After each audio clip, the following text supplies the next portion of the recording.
여의도 마이너리그 이현주, 김용남 전 의원 나오셨고요. 김진애, 박원석 전 의원도 함께 하겠습니다.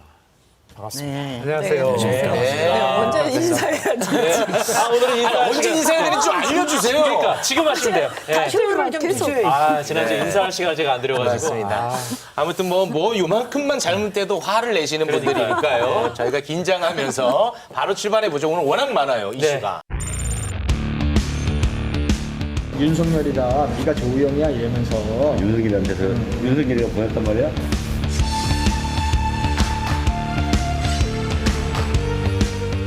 당선자를 윤석열에서 이재명으로 바꾸기 위해 자행되었던 시대의 대선 공작으로 민주당의 연류를 의심할 수밖에 없는 상황입니다. 국힘당에서는 이거를 국면 전환용 카드로 쓰려고 하는 것을 보인다. 홍범도 장군을 비롯해서 이념 프레임이라든가 또 친일 프레임을 벗어나기 위해서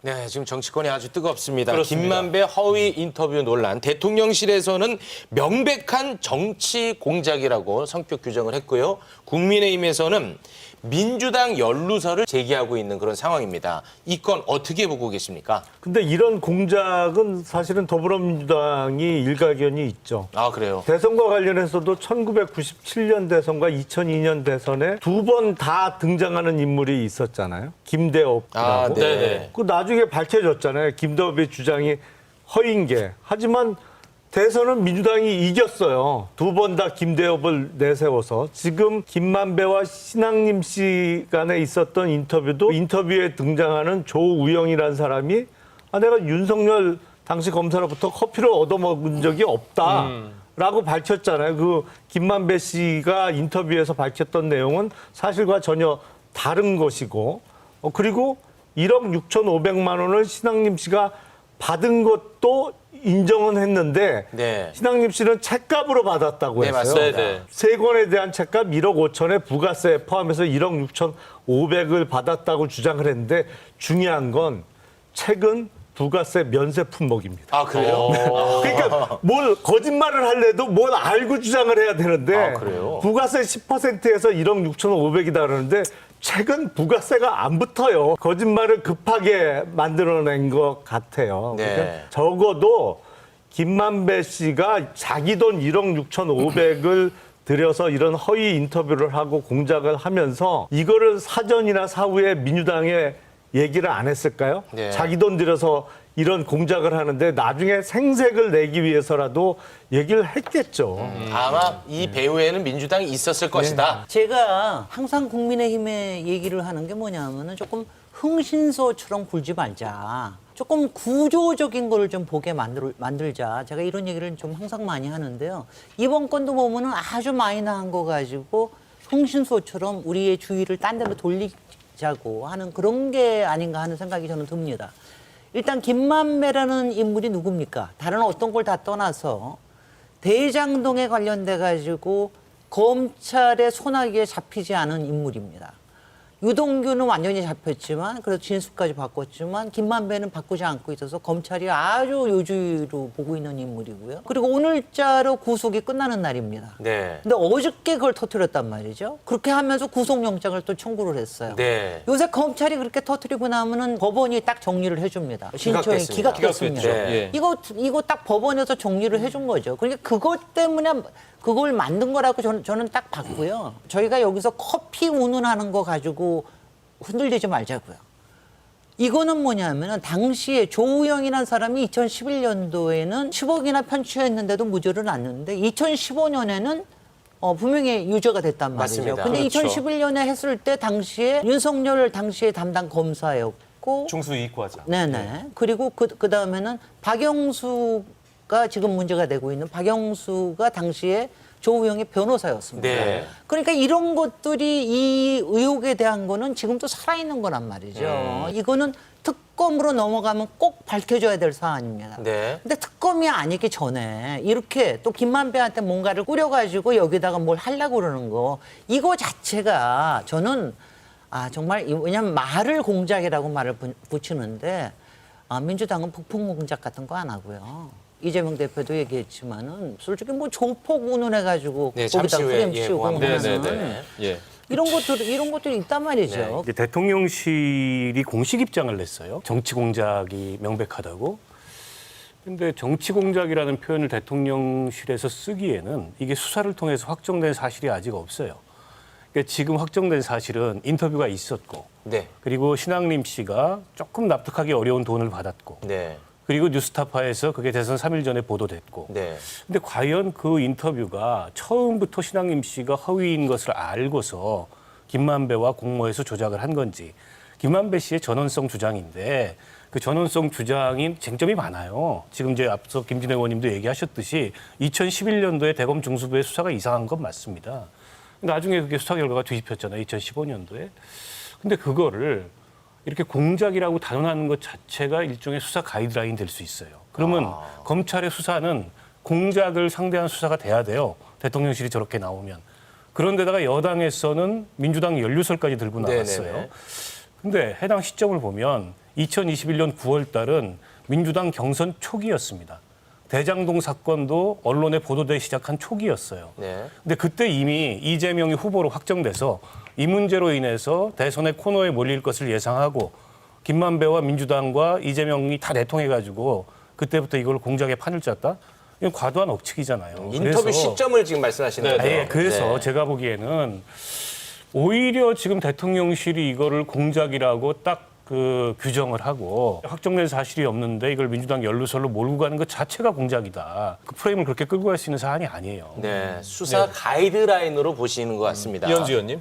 정말 안타까운 건 뭐냐면 뉴스타파 같은 경우는 저도 유심히 보고 있는데 야 이거는 어쨌든 기성 언론이 못하는 역할을 톡톡히 해내고 있다. 그래서 사실은 저는 어떤 뉴미디어 영역에서 네. 굉장히 역할을 잘하고 있다고 생각을 해왔거든요. 네. 뭐 이 내용의 어떤 동의 여부를 떠나가지고요. 네. 이런 상황에서 그래서 사람들이 굉장히 이렇게 칭찬도 많이 하고 유심히 보고 있는데 많은 사람들이 그런데 이렇게 어쨌든 거기 자문위원이라는 사람이 돈 받고 이러시면 안 되죠. 그래서 저는 굉장히 잘못했다. 이 사람이 오히려 이렇게 저널리즘을 잘 끌고 가는 이 뉴스타파를 상당히 피해를 입혔다. 네. 그러면서 안타깝고요. 중요한 것은 그 박영수 변호사를 소개를 했냐. 그리고 이 사건을 공정하게 수사를 했냐. 이거 아니겠어요? 네. 그래서 이 부분에 대해서 제대로 수사해야 된다. 민주당에서는 검찰이 수사하면 될 일이라고 받아쳤습니다. 이재명 대표도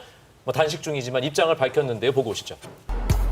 대선 공작 예로 치면은 국민의힘이 조직폭력배 동원해가지고 나한테 조폭 자금 20억 줬다. 이런 게 진짜 선거 공작 아닙니까? 근데 그거 무혐의 했다가 법원이 기소 결정했어요.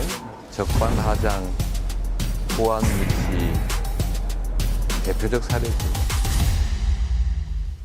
네, 국민의힘이 제기한 조폭 연루설 이런 게 이제 선거 공작이다라고 이재명 대표가 이야기한 것 같은데요. 어떻게 보셨는지요? 이재명 대표하고 조폭하고 친한 거야 공지의 사실이죠. 아, 친해요? 아니 그건 주변에 많이 있잖아요. 다만 국감장인가요? 거기서 뭐 국민의힘 의원 중에 한 명이 김용팔 사진을 뭐 네. 제시하면서 돈다발. 했던 게 그게 다소 잘못된 사진을 제시한 거. 사전 검증 없이 사진을 국감장에서 제시한 게 잘못된 거였고 이재명 뭐 성남시장 시절부터 네. 이런저런 조폭과의 무슨 친분 관계라든지 연루설은 뭐 그거 자체가 다 거짓이다, 공작이다 이런 주장을 설마 그걸 지금 이재명 대표가 하고 있는 건 아니겠죠? 또 말을 돌리고 계시잖아요. 아니 뭘 말을 돌려요? 이재명 대표하고 말을 조폭하고 친한 건 사실이죠.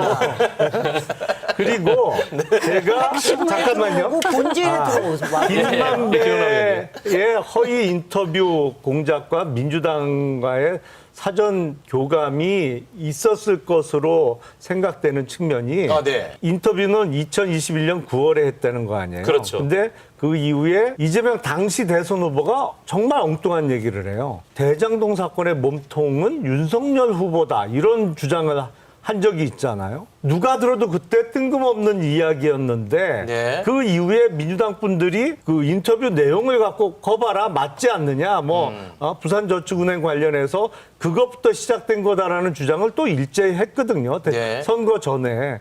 그런 거로 봐서 사전 교감 없이 과연 이루어졌겠느냐라는 네. 생각이 듭니다. 아니, 그런데요. 아주 객관적으로 보시면 만약 부산저축은행에 대해서 제대로 수사를 했고 당시에 조우영이나 이런 사람을 제대로 했더라면 나중에 그렇게 돈을 굴릴 수 있는 대장동에 굴릴 수 있는 그런 세력들은 쳐냈을 겁니다. 그거를 이제 당시에 윤석열 검사가 못했던 거 그걸 박영수 특검이 그 변호인까지 했다라고 하는 거는 이거는 검찰로서는 아주 뼈아프게 생각해야 될 일이고요. 네. 저는 여기서 이제 언론에 대해서 얘기를 좀 하고 싶은데 네. 검찰이 딱 뭐 하나 띄잖아요. 그러면 뭐 보수 언론들이 받는 거는 뭐 그건 뭐 말할 것도 없지만 국회 과방위원장 방통위원장 해가지고서는 뭐 이거 폐간시켜야 된다. 또 뭐라 그랬죠? 이걸 보고 국기문란이다. 네. 이거는요. 인터넷 언론은 방통위원회의 권한이 아닙니다. 네. 더군다나 인터넷 언론은 이게 허가기관이 아니에요. 그냥 신고기관이에요. 그러니까 이런 걸 가지고 예. 자꾸 이렇게 오바를 하는 게 정말 공작 수준으로 수상합니다. 네, 지금 국민의힘이 이 관련해가지고 굉장히 발빠르게 지금 대응에 나서고 있습니다. 인터뷰 당사자인 김만배, 신앙님 이 두 분 그리고 뉴스타파의 보도를 인용 보도한 MBC 기자 4명, KBS 기자 1명, JTBC 전 기자 1명, 그리고 뉴스타파 기자 네. 다 고발하기로 했다고 하던데 여기에 대해서는 어떻게 생각하십니까? 언론 장악의 포문을 이 국민의힘이 앞장서서 열겠다라는 차원의 대응으로밖에 안 보이는 게 네. 이게 방송통신심의위원회에 그 심의 대상으로 올려서 긴급 심의를 한다는데 근데 방송심의 대상도 아니고 통신심의 대상도 아니에요. 뉴스타파는. 인터넷 언론인데다가 통신심의 대상 내용이 아닙니다. 이게 언론 보도기 때문에. 그래서 그걸 인용 보도한 언론사들을 주심의 대상으로 하겠다라는 거고 거기에 맞춰가지고 좀 고발을 한 건데 아니 그 뉴스타파라는 매체에서 그걸 보도를 했고 당시로서는 어쨌든 진위가 다 확인되지 않은 상황에서 공익적인 보도 가치가 있어서 그걸 공영방송을 비롯해서 언론사들이 받아서 보도를 했는데 그게 지금 무슨 뭐 위법한 일이 되거나 이 방송통신심의위원회 심의 대상이 될 만한 일입니까? 지금 심의한다고 해서 실익이 뭐예요? 지금은 어디 유튜브나 이런 데 올라가 있는 거 내려라. 뭐 이런 제재밖에 더 취할 수 있겠어요? 그런데다가 방통위원장은 그래서 원스트라이크 아웃 제도가 네. 필요하다. 마치 이게 무슨 폐간이라도 시킬 것처럼. 네네. 그걸 보면서 헌정사상 가장 최악의 그 언론 장악, 방송 장악 그 역사가 언론 통폐합 아닙니까? 80년에 국보위에서 했던. 당시에 이제 뭐 허문도라고 네. 언론인 출신의 50 실세가 나서서 기획을 하고 했는데 이렇게 되면은 이동관 방통위원장은 이제 제2의 허문도가 되는 거고 윤석열 대통령 제2의 전두환이 되는 거예요. 그거를 지금 앞장서 가지고 이동관 씨가 기획을 하고 있다 저는 이렇게 생각합니다. 네. 그래서 저는 차제에 이 방통위를 아예 폐지했으면 좋겠어요. 방통위를요? 네. 왜냐하면 그 필요 없어요. 아니 정권 잡았을 때마다 이 방통위를 장악하려고 막 싸우고요. 네. 지금 이 시대에 어차피 뉴미디어 시대로 가는데 방통위가 왜 필요합니까? 방송통신 그 심의를 할 필요는 있어요. 저는 이제 내용에 대해서 예를 들면 폭력성이라든가 네. 또는 이제 허위 이런 게 있으면 개별적으로 그것을 뭐 고발할 수도 있고 또 허위 사실 여부를 판단할 수도 있는데 그거는 방송통신심의위원회에서 하면 되는 거예요. 네. 그런데 이 방통위를 가지고 매번 이렇게 싸우는 게 정말 지겹고 저는 폐간 얘기하는 거 굉장히 위험한 누가 얘기했는지 제가 굳이 얘기하지 않겠지만 이 단어를 이렇게 쉽게 이 시대에 쓰고 있나? 이 폐간 같은 거는요 엄청난 그 기본권의 제한인데 이런 것을 법적 근거 없이 못합니다. 그죠? 네. 근데 지금 우리나라의 현행법상 폐간할 수 있는 경우가 거의 없어요. 뭐 어떻게 자기가 폐간을 막 운운하고 지금 또 방통위원장 되시려는 분이 이미 되셨죠? 네, 되신 분이 그것을 호응하셨잖아요. 네. 저는 이건 매우 위험하다. 어떻게 이런 생각을 갖고 있냐. 그리고 우리나라 법치국가고 민주공화국이잖아요. 지금 막 블러핑을 막 계속하고 있어요. 그래서 그렇게 안 했으면 좋겠다. 그리고 국민들이 그렇게 안 해도 문제가 있는 것들은 국민들이 또 판단을 해요. 네. 네. 제가 한 가지만 지적하자면은 여기서 지금 MBC 기자 4명, KBS 기자 1명, JTBC 기자 한 전 명을 기자. 네. 했는데 이걸 인용 보도를 이 사람만 했다는 거예요. 왜냐하면 저는 믿어지지가 않는 게 이 정도의 뉴스 가치가 있다 그럴 것 같으면은 네. 아무리 사흘 전이라도 거의 전 언론이 인용 보도를 했을 겁니다. 대부분의 언론이 인용 보도를 찾아보셔야 하겠습니다. 되고요. 이렇게 선택적으로 기소하는 거는 목적이 또 딱 보입니다. 아, 왜 그렇다고 보십니까? 표적해가지고서는 앞으로 공작하려는 거죠. 네, 알겠습니다. 언론의 자유나 네. 그 법치나 뭐 민주주의하고 관련해서 조금 오해들을 하시는 것 같은데 만약 이 사안이 미국에서 벌어졌다. 네. 언론인이라는 사람이 돈을 받고 허위 내용의 인터뷰를 하고 그게 보도가 나갔다. 그러면 그 언론사 폐간 당했을까요? 아니면 문을 닫게 됐을까요? 뭐 그대로 언론사가 살아 있었을까요? 방법은 다르지만 미국 같으면 문 닫을 수밖에 없습니다. 왜냐하면 국회에서 폐간이라는 징벌적 소리는 안 손해배상을 하죠. 네네네. 어마어마하게 당하기 때문에 네. 문 닫게 돼 있어요. 네. 그게 우리나라에서는 여태까지 안 됐던 거죠. 외국 같은 경우에는 민사적인 방법으로 그런 언론인이 돈 받고 허위 내용을 보도해갖고 타인의 명예를 훼손했으면 그게 고의 또는 중과실로 그런 일이 벌어졌으면 그 언론사 문 닫게 돼 있습니다. 우리나라가 그게 안 되고 있었던 그러니까 것이죠. 그 얘기는 네. 잘하셨는데 네, 네. 저야말로 제가 외국계 회사에서 그런 일을 많이 해봤어요. 외국의 그 상황과 우리나라의 상황을 잘 알아요. 근데 말씀하신 대로 고의 중과실이 있으면 매우 심하게 처벌하는 건 맞아요. 징벌적 손해배상 네네. 적용해서. 왜냐하면 그 징벌적 손해배상 제도가 있어서 굉장히 무겁습니다. 근데 말씀드린 대로 고의 중과실이 있어야 되고요. 그리고 허위 사실도 밝혀진 다음에 얘기예요. 아직 그 부분은 안 밝혀졌으니까. 네. 그래서 이것이 개인의 문제인지 언론사의 문제인지 이런 것들 아직 알 수가 없고요. 그래서 그것을 지금 예단해서 우리가 막 말하기는 좀 부적절해 제가 볼 때는. 그 대신에 언론의 자유와 표현의 자유는 굉장히 광범위하게 인정을 해줘요. 네. 이렇게 막 폐간 운운 함부로 얘기하면 그 큰일 납니다. 네, 권한도 없습니다. 네, 네, 네, 알겠습니다. 자, 공교롭게도 요즘 인터넷 언론사 이슈가 굉장히 핫합니다. 윤석열 대통령이 국민의힘 입당하기 전에 한 인사와 통화했던 녹취입니다. 이준석이 아무리 까불어봤자 3개월짜리다. 당원을 늘려서 국민의힘 내부를 뒤집어 엎고 3개월 안에 승부를 보겠다. 민주당보다 국힘을 싫어한다. 하지만 정권 교체를 하려면 국민의힘을 플랫폼으로 할 수밖에 없다라는 그런 내용이 담겨 있었고요. 대통령 하러 나온 사람은 아니다. 대통령 자리 자체가 귀찮다. 이게 윤석열 입당 전에.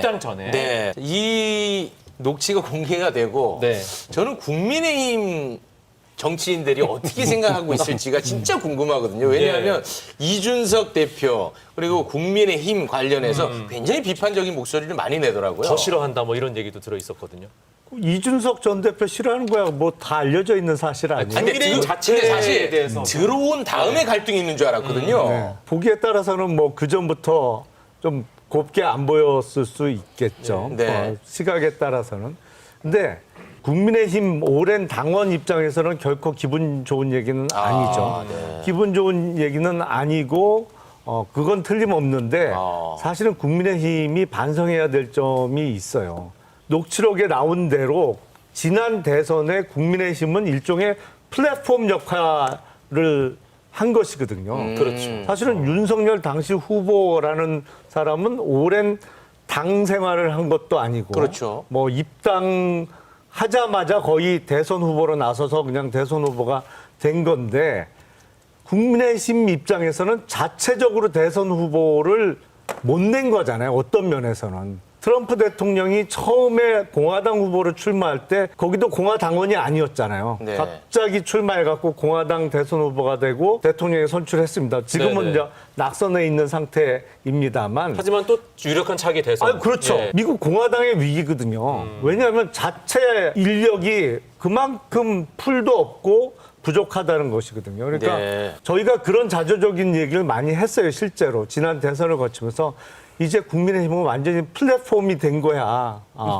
자체 후보도 못 내고 뭐 일종의 후보를 빌려오다시피 해서 대선을 치를 수밖에 없는 상황이야. 근데 기분은 나쁘지만 반성해야 될 점은 있는 거죠. 네. 여기서 우리 잠깐 있고 저기 내전을 좀 부추깁시다. 저기 지금 이현주 의원이 지금 얘기하실 타임이지 내전을 좀 만들어드리겠습니다. 진행을 잘하시네요. 네. 뭐 다 좋다 이거예요. 그래서 국민의힘을 대통령이 되시고 또 들어오셔가지고 국민의힘이 더 좋아졌냐 이거예요. 저는 그 전에 뭔가 바뀌려고 막 몸부림치던 국민의힘은 온데간데 없고요. 네. 지금 훨씬 더 악화됐다. 어. 박근혜 대통령 때 그때보다도 더 극우 쪽으로 갔고 그런 걸 다 떠나가지고 이게 보수도 아니고 자유도 아니고 뭔지 모르겠어요. 그리고 당의 정체성 자체도 없어졌고 그냥 이익만을 향해서 자리와 이익만을 향해서 막 달려가는 당이 돼가고 있어요. 그래서 이거는 그 후보가 오셔가지고 당을 구한 게 아니고 네. 지금 보면 당이 수렁에 빠져 있어요. 그래서 대통령이 오히려 대통령과 연동되면서 지지율도 같이 떨어지고 있고요. 대통령이 안 바뀌시면 당이 같이 몰락합니다. 지금 이 상황에서 지금 굉장히 심각한 위기다. 저는 이렇게 봅니다. 네, 저는 짧게. 저는 그냥 언어만 좀 비판하고 싶은데 이거는 정상적인 사회인의 언어가 아니고요. 정치인의 언어는 더군다나 아니고 더군다나 공직자를 한 30년 한 사람으로서 대통령으로 되겠다고 하는 이런 사람의 언어로서는 너무 싼티가 난다. 그냥 막 줄줄 흐른다, 싼티가. 저는 이런 거는요, 마치 무슨 기업 사냥꾼, 아니 뭐 이건 정당 사냥꾼입니까? 국민의힘을 정당을 사냥하겠다고 하는 그런 사냥꾼의 모습. 접수의 표현이 조폭에, 많더라고요. 접수. 막 조폭적인 이런 정말 시정잡배도 안 할 이런 표현을 한 20분 동안 내리 그걸 쏟아넣는데 정말 절망하고요. 지금 그 계획대로 지금 돼가고 있는 거 아닙니까? 근데 저는 이 시점에 제가 국민의힘에 또다시 이거는 뭐 내분을 부추기는 건지 어떤 건지 모르지만 대통령의 존재가 국민의힘 정당에 도움이 되는 것 같지 않습니다. 한번 축출을 고민해 보시죠. 내분을 지금 부추기고 계시고요. 네, 박원석 의원님. 아니, 그러니까 제일 심각한 문제는 저 보도가 나오게 된 경위입니다. 그러니까 저게 결국에는 그 대통령 후보도 되기 전에 사적인 통화고 내용이 굉장히 거친데 윤 대통령 스타일에 우리 국민들도 많이 익숙해져가지고 놀랍지는 않아요. 아니 연천에 가서 마이크 잡고 공식적인 석상에서 했던 얘기하고 비교해봐도 크게 다르지 않거든요. 근데 문제는 저걸 이제 이렇게 녹취해가지고 밖으로 나오게 된 중간에 매게 된 사람이 일종의 정치권의 브로커 같은 식으로 알려져 있는 사람이에요. 이 사람이 강승규 수석과의 통화 내용이 얼마 전에 공개가 됐잖아요. 동일인입니다. 예. 그 MBC 앞에 가서 시위해라. 네. 그다음에 그 누굽니까? 강신업 변호사 좀 주저앉히도록 해라. 이 동일인이에요. 근데 저 때는 후보도 되기 전이기 때문에 어쨌든 경선도 해야 되고 입당도 해야 되고 급하니까 이 사람 저 사람 불러다가 쓸 수 있다고 생각합니다. 근데 그 동일인하고 지금도 거래를 하는 거예요. 그것도 대통령실의 시민사회 수석이. 날리면 바이든 때 MBC 앞에 가서 시위 좀 해라. 손 좀 봐야 된다. 저런 사람들이 국정에 관여하고 국민의힘 대표 경선에 개입하고 소위 말해서 정치권에서 그런 사람들을 비하하는 용어로 똥파리라 그러거든요. 똥파리가 잔뜩 끼어 있는 거예요, 지금. 방송입니다. 지금 국민의힘의 위기는 이겁니다. 국민의힘이라는 정상적인 정당 조직에서 의사결정이나 집행이 이루어지는 게 아니고 저런 사람들, 보수 유튜버들, 이런 사람들이 국정에 영향력을 미치고 대통령의 인식에 영향력을 미치고 그런가 하는 게 이 녹취를 통해서 드러난 게 정작 가장 핵심적인 위기죠. 아직도 그런 사람들 데리고 국정을 운영한다면 심각한 문제 아닙니까? 지금 이 의견에 대해서 김용남 의원 어떻게 생각하세요? 일부 인정하죠. 저도 뭐 문제점에 대해서 고민을 하고 있습니다. 근데 사실은 선거 때는 모든 사람에게 도움을 요청을 하죠. 그러다 전면전이니까. 전면전이니까 뭐 이거는 예. 반드시 이겨야 되는 게임이니까요. 그런데 선거가 딱 끝나고 나면 조금 어느 정도의 정리의 시간이 필요하거든요. 근데 그 정리가 제대로 안 돼 있다는 느낌은 받아요. 뭐 지금 언급된 저 인사 말고도 이런저런 정치권에 조금 있다 보면 이름을 듣게 되는 사람들이 있는데 그런 사람들이 대선 이후에도 당 주변이나 하여튼 뭐 왔다 갔다 한다는 얘기가 계속 돌아다니고 있어서 조금 걱정되는 측면은 있습니다. 의원님, 혹시 그 당 차원의 의견을 아직 잘 파악을 못하고 있는 것 같으시니 당의 공식 입장은 아니에요, 전혀. 윤재욱 원내대표가요, 이 건에 대해서 이 사적 발언을 공개하는 거 매우 부적절하고 이거 김만배 인터뷰 이거 덮으려는 술책이다. 뭐 이런 식의 이제 발언을 하고 있어요. 가장 나쁜 사람은 이거를 녹음한 것이죠. 당사자의 그 나중에 어떻게든 써먹으려고 상대방 모르게 녹음 하나 갖고 있으면서 이게 또 흘린 거잖아요. 예. 그 사람이 가장 나쁘겠죠. 드리겠는데 대충 예상은 했어요. 그래도 이렇게 들으니까 너무 충격적인데 국민의힘이 이렇든 저렇든 간에 문제가 많이 있다고 해도 당이 있었기 때문에 그분이 대통령이 되신 거예요. 근데 정치가 우리나라가 아무리 형편없다고 그래도 이 정치가 굉장히 오래됐어요. 민주화 이후로 또 그 전에 산업화 이 오래된 역사가 있는데 우리나라의 정치를 이렇게 우습게 생각하고 아니, 정치와 정당을 이렇게 우습게 생각하는데 그러니까 지금 이게 대화가 단절되고 정치가 지금 실종되고 있구나. 이거 굉장히 심각하구나. 근데 이게요. 시간이- 그냥 예, 말에 네. 그친 게 짧게, 아니고 예. 실행이 마지막 됐습니다. 발언. 3개월은 더 걸렸지만 이준석 대표 결국엔 축출됐죠. 네, 그렇습니다. 전당대회에 개입해가지고 유력 주자들 다 끌어안쳤죠. 네, 알겠습니다. 3단계는 뭐겠습니까? 네. 내년 총선 공천권 휘두르겠다는 얘기죠. 알겠습니다. 더 듣고 싶지만 다음 코너가 있어서 여기서 인사 나누겠습니다. 네 분 고맙습니다. 고맙습니다. 예.